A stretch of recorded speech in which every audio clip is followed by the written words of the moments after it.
adverse actions, residents and visitors are advised to call established local information numbers for storm-related preparedness information. In Miami-Dade, call 311.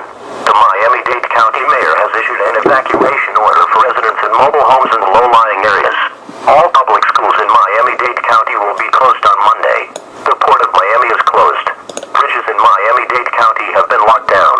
All public marinas in Miami-Dade County are closed.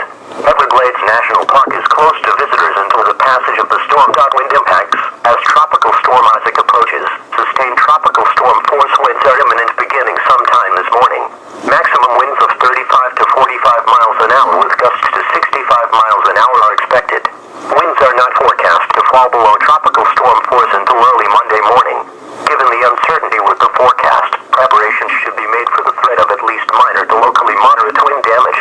There is a potential for damage to unanchored mobile homes, porches, carports, and awnings, along with some damage to shingles and siding. Large branches broken off trees with several shallow-rooted and diseased trees blown down, and unsecured lightweight objects easily blown about, becoming dangerous projectiles. Driving conditions will be dangerous on bridges and other elevated roadways, especially for high-profile vehicles. A few roads will be impassable due to large debris. There is potential for at least scattered power outages, especially in areas with above-ground lines. Storm surge and storm tide impacts. As Tropical Storm Isaac approaches the coast, there is an increasing chance for combined storm surge and astronomical tide waters 2 to 3 feet above mean sea level within areas closer to the coast, resulting in worst-case flood inundation up to 1 to 3 feet above ground level somewhere within the surge zone.